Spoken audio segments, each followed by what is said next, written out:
సంబంధమైన కోరికల్లో నాలుగోది అహంకారము. చెప్పండి, అహంకారము. అహంకారము లేని వారు ఎవరైనా ఉన్నారా అంటే, చిన్నవారి దగ్గర నుండి పెద్దవారి వరకు అహంకారముతో నిండి ఉన్నాం మనం.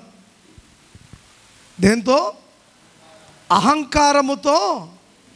నువ్వు అహంకారముగా ఉంటే ఏదో ఒక రోజున నువ్వు నేలకు త్రోయబడతావు అనే విషయాన్ని నీవు నేను ఎరగవలసిన అవసరత ఉంది. గత 3 భూ సంబంధమైన కోరికలలో దేవుని గురించిన వాక్యమును జతపరుచుకుంటూ జ్ఞానమును సంపాదించుకోవడానికి దేవుడు కృపనిచ్చాడు. అయితే 4వ దానిని కూడా దేవుని వాక్యముతోనే మనం ఒకసారి చూసుకుంటూ ముందుకు సాగుదాం. కనుక 4వది ఏంటో తెలుసా? అహంకారము. ఇలా బైబిల్లో అహంకరించిన వారిలో ఎవరు ఎక్కువ ఉన్నారంటే, నెబుకద్నెజర్ రాజు ఉన్నాడు. ఎవరండి? నెబుకద్నెజర్ రాజు. దేవుడు ఆ రాజ్యమును ప్రేమించి ఆకాశమంత ఎత్తైన సమస్థానమును ఎవరికిచ్చాడు? నెబుకద్నెజర్ రాజుకిస్తే వాడు ఏం చేశాడంట? అహంకారముతో దేవునికి మహిమనివ్వకుండా, ఎవరి ద్వారా నేను ఈ స్థితిలో ఉన్నానో ఎరగకుండా, వాడి సొంత ఆలోచనలతో నాకు ఎవడు సాటి లేడు, నా జ్ఞానం మించిన జ్ఞానం ఎవరికి లేదు అని అహంకారముతో ఉన్నవాడితో దేవుడు కళ ద్వారా కొన్ని విషయాలను వానికి చూపించాడు. విచిత్రం, కలగన్నవాడు కలను మర్చిపోయాడు. బానిసగా తేబడిన దానియేలు మాత్రము, నాకు నువ్వు టైం ఇవ్వగలిగితే ఆ కళ భావమును నేను నీకు చెప్పుతాను అని దేవుని శరణు కోరి, దేవుని సహాయమును కోరి దేవుని దగ్గర ప్రార్థించగా, ఆ రాజు కన్న కళ ఏంటో, ఆ కళ భావము ఏంటో దానియేలుకు దేవుడు బయలుపరిచాడు. దేవునికి స్తోత్రం. దానియేలు గ్రంథము 5వ అధ్యాయము 1 నుండి 4 వచనాలు.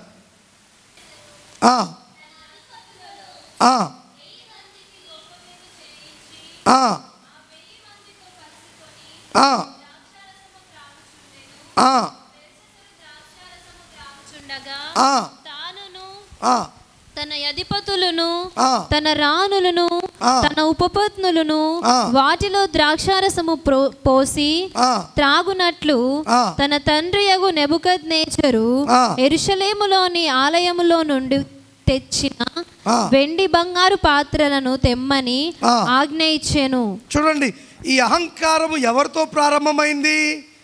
నెబుకద్నెజర్తో ప్రారంభమై తన కుమారుడైన, లేకపోతే తన స్వాస్యమైన లేదా రాజ్యమును మరలా చేజిక్కించుకున్న ఎవరు? బెల్షజరు వరకు వారు దేంతో నడిచారు? అహంకారముతో నడిచారు.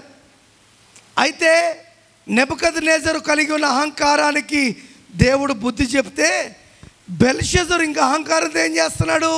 నేను రాజును, నేను ఏమైనా చేయగలుగుతానని మందిరములో ఉన్న దేవుని పాత్రలను తెప్పించుకుని ఆ పాత్రలో మందును త్రాగుచున్నాడంట. ఈరోజు ప్రతి ఒక్కరికి దేవుడు అధికారమునిచ్చాడు. అధికారము ఎంతవరకు ఉపయోగించాలో అంతవరకే ఉపయోగించాలి. లేదు నేను దానికంటే ఎక్కువ చేస్తాను అంటే నీ అహంకారమే నిన్ను నేలకు త్రోసివేస్తుంది. గుర్తుపెట్టుకోండి, నేను రాజునే, కానీ నాకు ఈ స్థానం ఇచ్చినది రారాజు కదా. ఆయన దృష్టికి నేను జాగ్రత్తగా ఉండాలి కదా, ఆ స్థితిలో నేను జాగ్రత్తగా నడవాలి కదా అనే భయం లేకుండా నేను రాజును, నేను ఏమి చెప్తే అది జరగాలి అని అహంకారముతో ఏం చేశాడు? దేవుని కోపాన్ని రగిలించాడు. అయితే ఇక్కడ 3 విషయాలు మీతో నేను చెప్పాలని ఆశపడుతున్నాను. గర్విష్ఠులు అబద్ధాలు చెప్తారంట. నెంబర్ 1 ఏంటి? గర్విష్ఠులు అబద్ధాలు. వాళ్ళ దగ్గర లేకపోయినా, చెప్పండి, వాళ్ళ దగ్గర లేకపోయినా మాకది మాకిది. గర్విష్ఠులు ఏం చెప్తారు? అబద్ధాలు. చదువుతాం 59వ కీర్తన 12వ వచనం. వారి పెదవుల మాటలను బట్టి, వారి పెదవుల మాటలను బట్టి, వారి నోటి పాపమును బట్టి, వారి నోటి పాపమును బట్టి, పాపమును బట్టి, వారు పలుకు శాపములను బట్టి, వారు పలుకు శాపముల బట్టి, అబద్ధములను బట్టి, అబద్ధముల బట్టి, వారు వారు తమ గర్వములో చిక్కుబడుదురు గాక, తన గర్వములో చిక్కబడుదురు గాక. అండర్లైన్ చేసుకోండి ఈ మాట.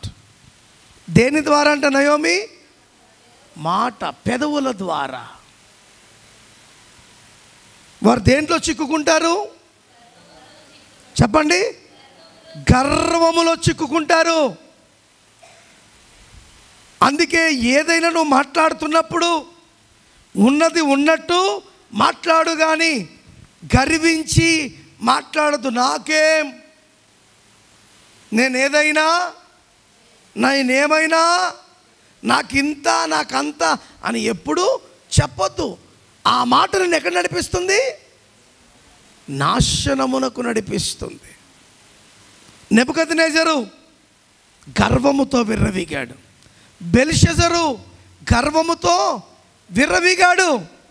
అలా విర్రవీగడానికి గల కారణం ఏమైంది అని అంటే, వారు పెద్ద కంపలో చిక్కుకున్నారు.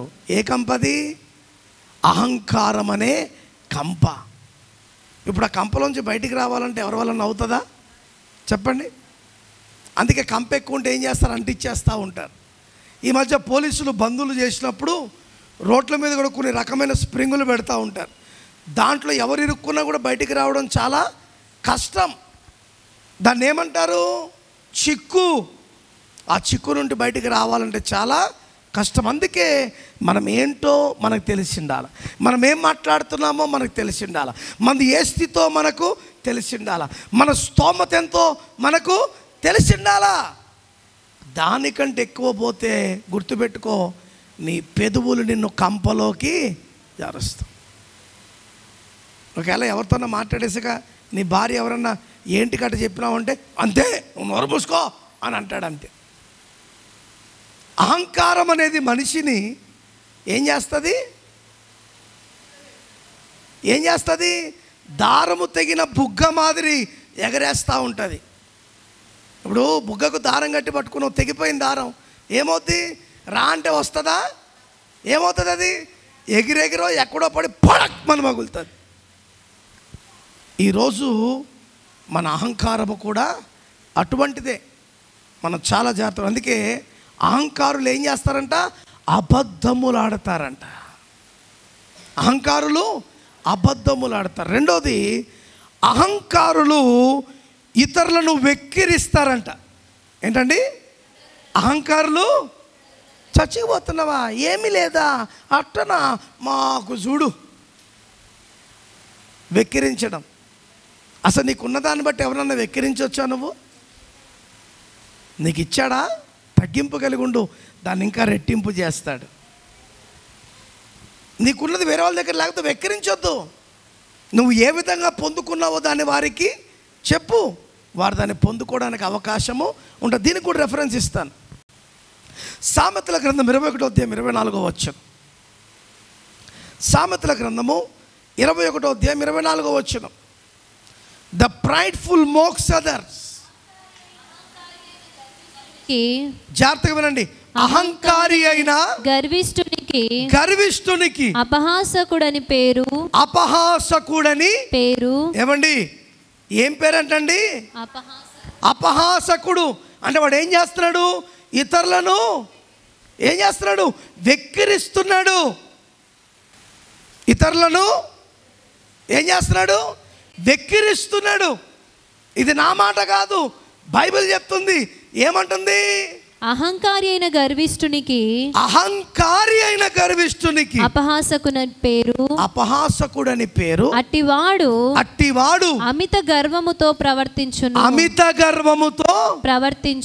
అందుకే చూడండి, గర్వించేవాడు ఎప్పుడొకసారి జారిపోతాడని మనకు తెలుసా లేదా? అంటే గర్వముతో అబద్ధం ఆడకుండా, గర్వంతో వాడు ఏం చేస్తున్నాడు? అబద్ధాలు ఆడుతూ కూడా ఏం చేస్తున్నాడు? ఇతరులను.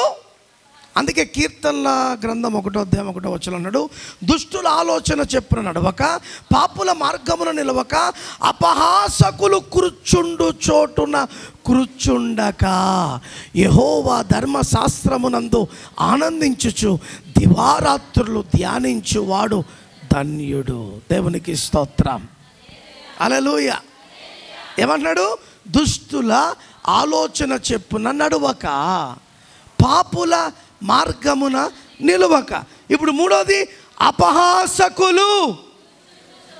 వారితో సహవాసం కాదు, వారితో కూర్చున్నా కూడా పాపమే.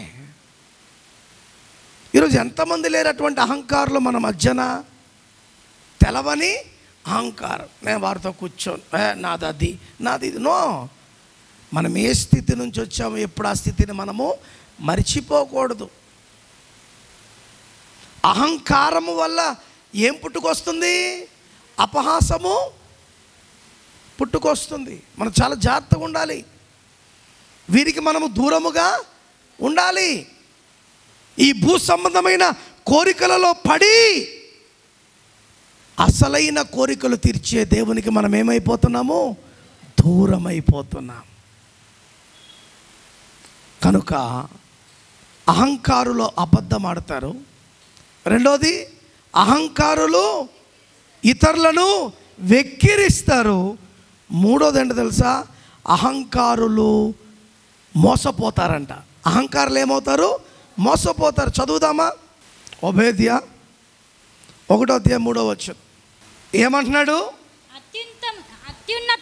అత్యున్నతమైన పర్వతము మీద ఆసీనుడవై ఉండి కొండ సందులలో నివసించువాడా నన్ను క్రిందికి పడదోయగల వాడెవడని. నేను ఇంత ఉన్నతమైన స్థితిలో ఉన్నా నాకేమి, అసలు నన్ను కిందకు ఎవడు తోయగలడు అని అనుకొనువాడా నీ హృదయపు గర్వము చేత.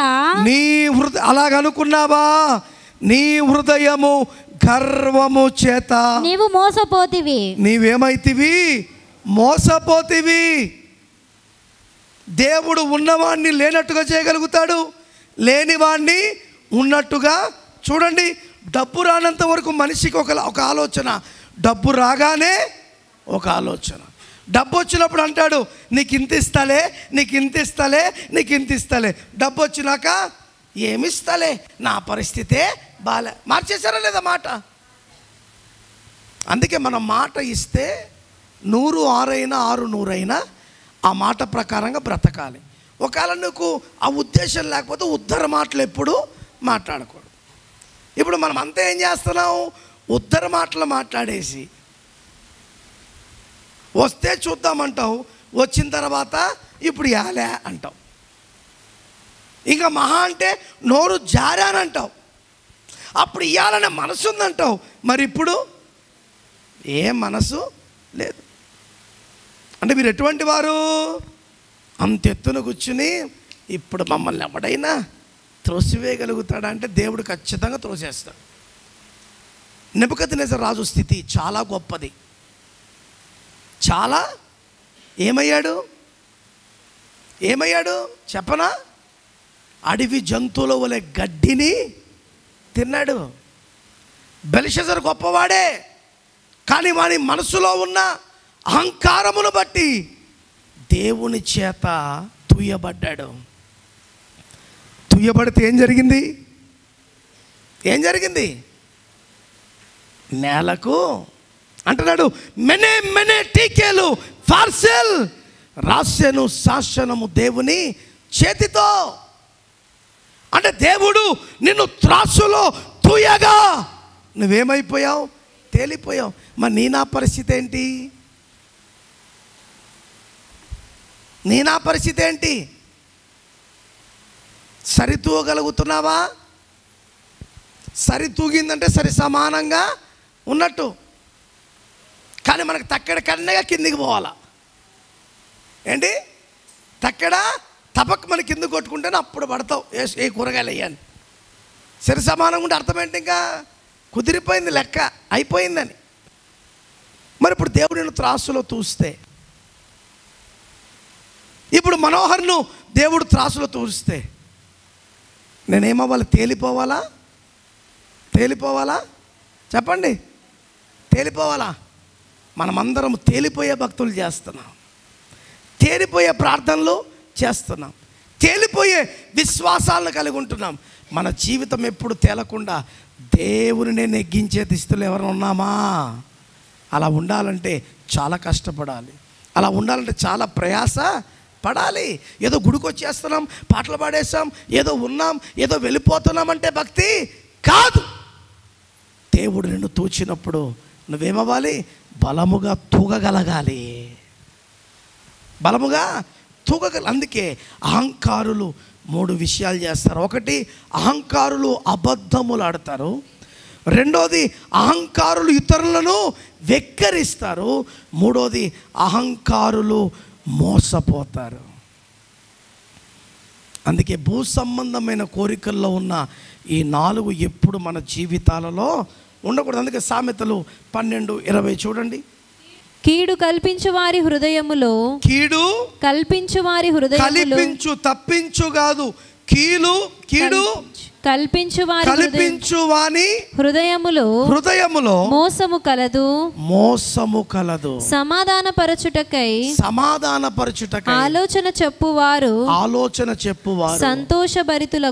సంతోషభరితులవుతారు. బాబు, నువ్వు చేస్తున్న తప్పు నాయనా, అటుండొద్దు నాయనా, ఇట్ట ఉండు అని ఆ మాటను వినగలిగావనుకో, నీకు సంతోషాన్ని దేవుడు ఇస్తాడు. కొంతమంది నీ బాగు కోరుకున్నట్టే, కొంతమంది నిన్నేదో పొగుడుతున్నట్టే, కొంతమంది నువ్వు అంటే నాకు చాలా ఇష్టం అంటూ నీ దగ్గర చేరతారు. ఎందుకు చేరతారు? వారి హృదయంలో ఏముంది? మోసం ఉంది. వారి హృదయంలో ఏముంది? మోసము. అందుకే మనము చాలా జాగ్రత్తగా ఉండాలి. అసలు ఎందుకు అహంకారం వస్తుంది? వాడి స్థితి వాడికి తెలవక అహంకారము వస్తుంది. అందుకే మనం ఎప్పుడు కూడా మన స్థితిని మనము ఎరిగిన వారిగా ఉండాలి, తెలుసుకున్న వారిగా ఉండాలి. నేను ఎగరగలిగితే ఎంతవరకు ఎగరగలుగుతానో తెలుసుకునేటట్టు ఉండాలి. నేను చేయగలిగితే ఎంతవరకు చేయగలుగుతానో అన్నట్టు ఉండాలి. కానీ నేను చేసేస్తా, నేను పొడిచేస్తా, నేను లాగేస్తానంటే ఖబర్దార్, నీ హృదయంలో ఏమున్నట్టు? అహంకారము ఉన్నట్టు. కనుక చెప్పండి, ఇప్పుడు భూ సంబంధమైన కోరికల్లో నెంబర్ 1 దురాశ, నెంబర్ 2 కోపం, నెంబర్ 3 మూర్ఖత్వం, నెంబర్ 4 అహంకారం. ఇప్పుడు 5వది చెప్పుకుందాం. ఏంటో తెలుసా 5వది? ఎవరైనా చెప్పండి త్వరగా. 4 చెప్పాను కదా, అదొక్కటి చెప్పండి గట్టిగా. సందేహం, అనుమానం అనేది పెద్దలు అన్నారు, అనుమానం పెద్ద పెనభూతం. ఇక్కడ కూర్చున్న వారిలో నా వైపు చూడండి. కనుక 5వది ఏంటి? సందేహం అనగా అనుమానం. నాకు అనుమానం లేదు సార్ అన్నోళ్ళు ఎవరుంటే చేపైకి ఎత్తాను. చాలా ఆచితూచి ఎత్తండి. ఏం లేదని సందేహము, రెండోది అనుమానము లేదని. మీరు చెప్పినా చెప్పకపోయినా అందరికి అనుమానం ఉంటుంది. ఏంటి? ఒకటి జరగాలని అనుకో, జరగాలి అనో పక్కన అనిపిస్తుంది, ఇంకో పక్కన ఏమో అబ్బా, ఏంటి ఏమో అబ్బా అన్నా ఉంటే అర్థం ఏంటి చెప్పండి? అనుమానమే. ఇప్పుడు ఉద్యోగానికి అప్లై చేసుకున్నావు, వస్తుంది అంటావు పాస్టర్ దగ్గరికి వచ్చినప్పుడు. ఇంటికి పోగానే ఏమో బా ఎన్ని అప్లికేషన్లు వచ్చినాయో, నాది ఎప్పుడు రావాలే, అట్టనే పోతుంది వెనక్కి. నువ్వు నిజంగా వస్తుందని నమ్మావా? దేవుడు ఖచ్చితంగా దాన్ని కార్యము చేస్తాడు. అవునా కాదా? చెప్పండి. అనుమానము పెద్ద. అందుకే అనుమానం ఉన్నోడు ఎక్కడ సంసారం చేయలేడంట. అనుమానం ఉన్నోడు ఎవరితో సహవాసము చేయలేడంట. అనుమానం ఉన్నోడు ఎవరితో సరిగ్గా మాట్లాడాలి. అనుమానముడు పరిస్థితి ఎట్టుంటుందంటే, ఇప్పుడు నేను రేణుకని చూసి మాట్లాడుతున్నాను అనుకో, ఈ లోపల పక్కన పుణ్యావతి చూడుటు, పుణ్యావతి ఉంది కదా, పుణ్యావతి ఇప్పుడు నన్ను చూస్తుంది. నేను అనుకోకుండా మాట్లాడుతూ ఆ పుణ్యావతి వైపు కూడా చూసి నవ్వేపాటి పుణ్యావతి ఏమనుకుంటుంది? నన్ను చూసి నవ్వే. నేను వాస్తవానికి ఎవరిని చూసి నవ్వాను? మీకు అర్థమని చెప్తున్నా. ఎవరితో మాట్లాడుతున్నా? రేణుక జోకేసింది, నవ్వుకున్నాము, నవ్వుతున్న ఆమె చూసింది, అటు చూసాం. చూసినంత మాత్రాన్ని ఇప్పుడు ఏమన్నా చెప్పండి, మాట్లాడరే. నా బిడ్డట అనుకోదు, కానీ ఉదాహరణకు చెప్తున్నాను నేను. సరే, వీరిద్దరితో మాట్లాడుతున్నాను, ఆ పక్కనే కుమారి ఉంది. అట్టనా నాకు తెలుసు అని కుమారి వైపు చూసి అన్నాను అనుకో, కుమారి ఏమనుకుంటుంది? చెప్పండి. ఇక్కడ ఊడింది లేదు, తడిసింది లేదు. కానీ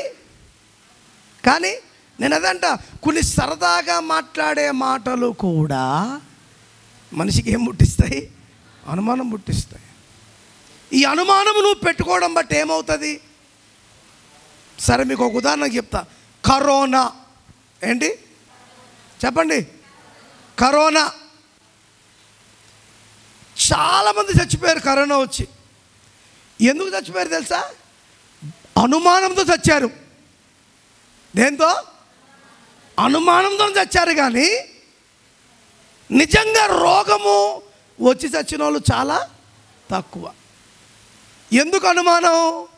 ఇది వస్తే ఇట్లా అవుతుందంట, అట్లా జరుగుతుందంట, ఇట్లా జరుగుతుందంట, ఇంక ఇంటికి రారంట, అక్కడి నుంచి శ్మశానానికే అంట అనేప్పటికీ ఏంటి మనిషికి? నాకు వచ్చేసింది, నేను చచ్చిపోతా, నాకు వచ్చేసింది, నేను చచ్చిపోతా, నాకు వచ్చే. ఆత్మస్థైర్యము కలిగిన వారు అలా హాస్పిటల్కి వెళ్ళి ఇంటికి వచ్చిన వాళ్ళు కూడా ఉన్నారు. ఇప్పుడు కూడా బతికిన వాళ్ళు ఉన్నారు. కానీ చావడానికి కారణం ఏంటి చెప్పండి? అనుమానం. అందుకే ఎప్పుడు మన జీవితాల్లో అనుమానం అనేది ఉండకూడదు. సందేహమేలా సంశయమదేలా ప్రభు యేసు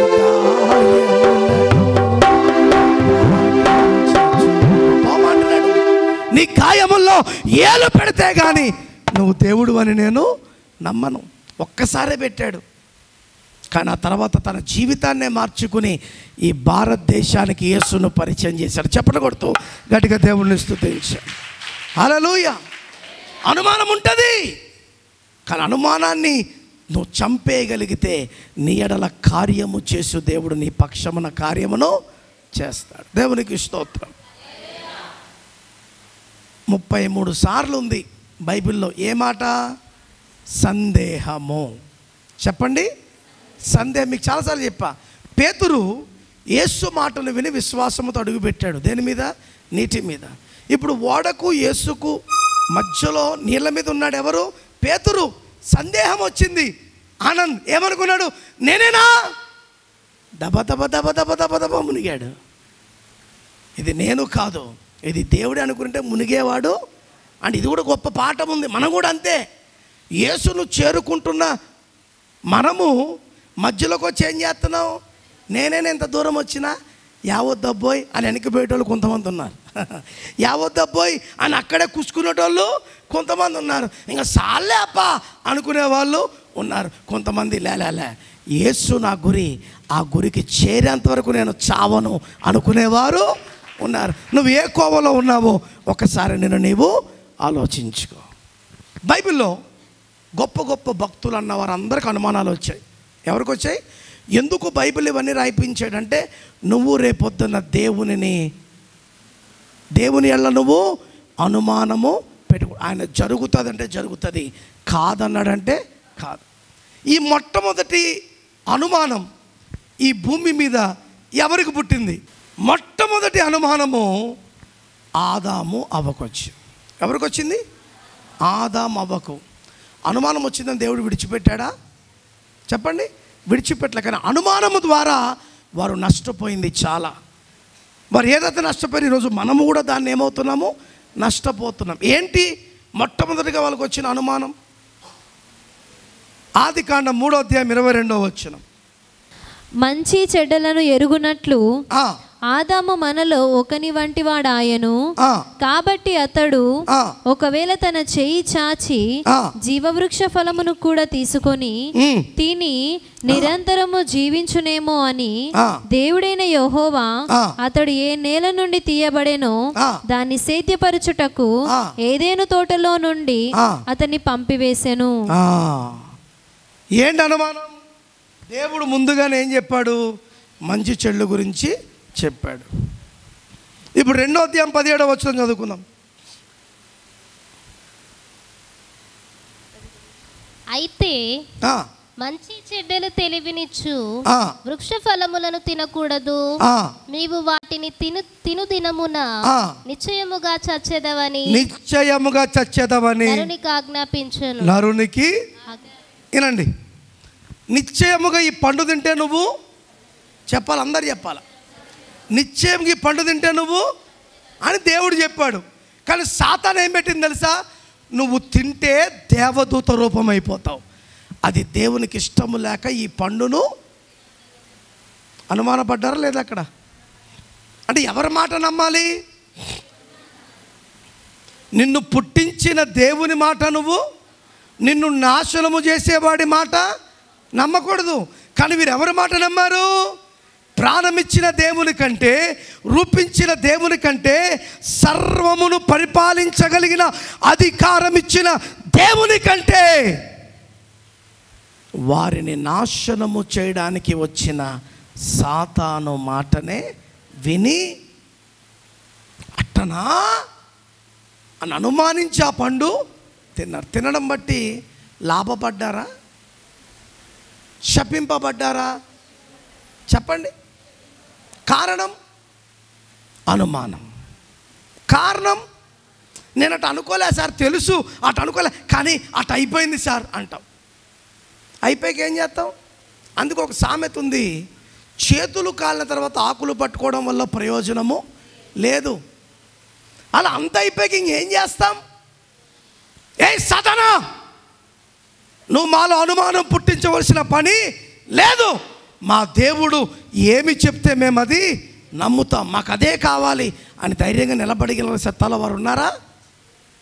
జారిపోయిన స్థితిలో వారు అలా జారిపోయిన, అలా అనుమానించిన దేవుడిచ్చిన వాగ్దానాలు వారి జీవితంలో ఏం చేశాడు? నెరవేర్చాడు. కాకపోతే ఏంటంటే వారు ఎక్కడి నుంచి త్రోవేయబడ్డారు? మహిమ ఏదేనులో నుండి, దేవుడు సంచరిస్తున్న స్థలము నుండి, దేవుని మహిమ ప్రకాశము కలిగిన ఆ సన్నిధి నుండి వారు ఏమైపోయారంట? నిజంగా అక్కడే ఉండింటే ఏమీ లేకపోతే ఎంత సంతోషం చెప్పండి. అక్కడే ఉండింటే రోజు దేవునితో తిరిగే నిజంగా ఆదాము అవ్వ గనక ఈ అనుమానంతో తప్పు చేయకపోయింటే ఈరోజు కూడా మనం అందరం సాయంకాలం అయితే యేసయ్యా, సాయంకాలం అయితే యేసయ్యా అని తిరుగుతుంటివి, యెహోవా అని తిరుగుతుంటివి. నేను మన సౌత్ కొరియా నుంచి తిరిగి వస్తున్నప్పుడు వియత్నాం అనే ఊరికి వెళ్ళాను. మాకు అక్కడ సుమారు 20 గంటల హాల్ట్ ఉంది ఇంకో ఫ్లైట్ పట్టుకోవడానికి. చాలా విచిత్రంగా ఉంది ఊరది. మేము 10 మంది కారు మాట్లాడుకున్నాం, తిరుగుతూ ఉన్నాం. అక్కడ వారు చెప్తున్నారు సాయంకాలం 5 అయ్యిందంటే, ఏంటి సాయంకాలం 5 అయిందంటే ఏ షాపులు తెరవరంట. ఏంటి? ఏ షాపులు తెరవరు. షాపులన్నీ మూసేసి మార్కెట్ నిండా జనము డ్యాన్సులు వేసుకుంటూ సంతోషంగా తాగుతూ తింటూ తిరుగుతూ ఉంటారట ప్రతిరోజు. ఇది ఒక్కరోజు కాదు. సాయంకాలం 5 అయిందంటే షాపులన్నీ మూసుకోవడం, వాళ్ళ కుటుంబాలన్నీ వీధుల్లోకి వచ్చి ఏం చేస్తారంట? ఎంజాయ్ చేస్తూ ఉంటారు. నాకు అనిపించింది ఇది సాతానే. ఎందుకు నిజంగా సంతోషం దేవుడు ఇవ్వాలని మానవాళికి అనుకున్నాడు. ఎవరితో తిరిగే అనుభవం చెప్పండి? అక్కడ త్రాగుడు ఉంది, వ్యభిచారానికి వ్యభిచారం ఉంది, ఓ చీకటి ఆవరించింది, డ్యాన్సులు, ఫారినర్లు, అందరూ చాలా విచిత్రంగా ఉంది చూడడానికి. అది అంటే అక్కడ నాకేం కనపడిందంటే సాతాను మాట విన్న ప్రజలు కనపడ్డారు. మరి అదే ఆదాము అవ్వ ఎవరితో తిరుగుతున్నారంట? దేవునితో. ఎంత చక్కగా తిరుగుతున్నారో తెలుసా? ఏందన్నా ఫలం? ఈరోజు ఎర్రగా ఉన్నాయా, దాన్ని ఒలిస్తే లోపల ఇంకెర్రగా ఉన్నాయి, అవి తింటే ఏమన్నా తీపిగా ఉన్నాయా? అబ్బా నీ సృష్టి ఎంత అద్భుతం. అంటే దానిమ్మకాయ తిన్నాడు. నువ్వు ఎట్ట చేసినావయ్యా? విత్తనము ద్వారా పండు వచ్చి మళ్ళీ పండ్లు అన్ని విత్తనాలలాగా ఉన్నాయి, అవి తిన్నప్పుడల్లా ఎలాగున్నాయి? నీ సృష్టిని బట్టి ఆ దేవుడు అనుకున్నాడు, అమ్మయ్య నా పిల్లల దగ్గర నుంచి నేను కోరుకుంది ఇదే. కానీ అది ఎక్కువ కాలం నిలబడిందా? ఎందుకు? అనుమానము అనే జబ్బు పెట్టేవారు చాలామంది ఉంటారు. వారే మీ జీవితాల్లో దయ్యాలు. వాళ్ళే మీ జీవితాల్లో ఆదామవ్వను పడగొట్టడానికి లూసిఫర్, నిన్ను నన్ను పడగొట్టడానికి మీ అమ్మే అయి ఉండొచ్చు, మీ నాన్న అయి ఉండొచ్చు, మీ అక్క అయి ఉండొచ్చు, నీ కూతురు అయి ఉండొచ్చు, నీ అల్లుడే అయి ఉండొచ్చు. ఒక్కోసారి నీకు నువ్వే ఏంటి ఎక్కడెక్కడో తిరిగినది కాలే, ఇప్పుడు దేవుని కాడికి పోతుందబ్బా, పెద్ద అయిపోతుందేమో అని అన్నారనుకో, నువ్వేమనాలా? అవుతుందో లేదో నేను వచ్చాక చూపిస్తాను నీకు అనాలా. కానీ మనం అట్ట అంటామా మురళి? యాడబ్బా, అవు కరెక్టే కదా, యాడాడుకో తిరిగి వచ్చి ఎక్కడెక్కడికో పోయినాం. ఇంకా చచ్చికి పోతే ఏముందిరా, సైలెంట్గా ఉంటే. అనుమానం ఏం చేసింది ఇప్పుడు నిన్ను? నీ విశ్వాసాన్ని ఏం చేసింది? పాడు చేసింది. నీ విశ్వాసం నుంచి నిన్ను దిగజారి చేసింది. మరి ఆ దిగజారే పరిస్థితులు నువ్వు ఉంటావా? అందుకే ఈరోజు అనుమానాల ద్వారా ఎంతోమంది భార్యలను చంపేశారు, భర్తలను చంపేశారు, పిల్లలను చంపేశారు, కుటుంబాలు చిన్నాభిన్నమైపోయి కుక్కలు చింపిన ఇస్తరాకు వలె అవ్వడానికి గల కారణం అనుమానం. ఒకవేళ ఈరోజు నీకు అనుమానం ఉందేమో, భక్తులకు దేవుడు చూపిన కృప నీకు చూపిస్తున్నాడు. అనుమానాన్ని నువ్వు విడిచిపెట్టే, నిజాన్ని తెలుసుకో, నిజం వైపుండు, అది నిన్ను స్వతంత్రునిగా చేస్తుంది. దేవునికి స్తోత్రం కలుగును గాక. హల్లెలూయా, హల్లెలూయా. చూద్దామా? ఆదామవ్వ ఉన్నారు, అబ్రహాం ఉన్నాడు, సారా ఉంది, మోషే ఉన్నాడు, దావీదు ఉన్నాడు, ఎలీషా ఉన్నాడు, బాప్తిసం ఇచ్చు యోహాను, ఇంతమంది ఏం కలిగి మళ్ళీ వీరు సామాన్యులు అనుకుంటున్నావా? చరిత్రను దేవుని కొరకు తిరగరాసిన వాళ్ళు. వాళ్ళందరికీ ఏమున్నాయి? మరి ఇవన్నీ ఎందుకు చూపిస్తున్నాడు? జాగ్రత్త, వారికి కార్యము చేసిన దేవుడు నీకు కూడా. అంటే కొంతమంది నమ్మలేక అనుమానపడ్డారు, నిజంగా జరిగిపోతుందేమని అనుమానపడ్డారు. ఈ టైంలో ఏడ జరుగుతుందిలే అని అనుమానపడిన వాళ్ళు కూడా దేవుడు చెప్తే కాలము లేని కాలములో కూడా ఫలాలు పుట్టుకొస్తాయి. దేవునికి స్తోత్రం. కాలము కానీ కాలములో నీ పంట నీ చేతికి దేవుడు ఇవ్వగలుగుతాడు. నా పని ఏంటంటే ఆయనను నమ్మాలి. నమ్ముట నీ వలనతే నమ్మువానికి సమస్తము సాధ్యం. నేను అందుకంట నమ్మే దమ్ము నీ దగ్గర ఉంటే చేసే సత్తా నా దేవుని దగ్గర. నమ్మే దమ్మే లేకుండా వస్తే దేవుడు ఏ కార్యము చెయ్యడు. చూద్దాం అబ్రహాము గురించి. ఆదికాండము 18వ అధ్యాయము 12వ వచనం. ఆదికాండము 18వ అధ్యాయం 12వ వచనం. శారా నేను బలము ఊడిన దాననైన తరువాత నాకు సుఖము కలుగునా నా యజమానుడు వృద్ధుడై ఉన్నాడు కదా అని తనలో నవ్వుకొనెను. ఇలా నవ్వుకోవడానికి గల కారణం అనుమానం. ఏంటి? ఇప్పుడు దేవుణ్ణి తేనా మాట్లాడమని మాట్లాడాడు అనుకో, నువ్వేం చేయాలా? వేణుగారు మీరేం చేయాలా? ఆమేన్ జరుగునుగాక అనాలా. జరిగినప్పుడు చూద్దాంలే అన్నావనుకో, ఏమొచ్చినట్టు అక్కడ? చెప్పండి. ఇప్పుడు చెప్పుతో కొట్టినట్టు దేవుడు అబ్రహాము సారా జీవితంలో కార్యం చేశారా లేదా? చేశారా లేదా? మాట ఇచ్చేది నేను కాదు, ఎవరు? దేవుడు. అందుకే ఆ మాటకు, నీ మాటకు ప్రభావం ఉన్నది, గొప్ప దేవా యెహోవా.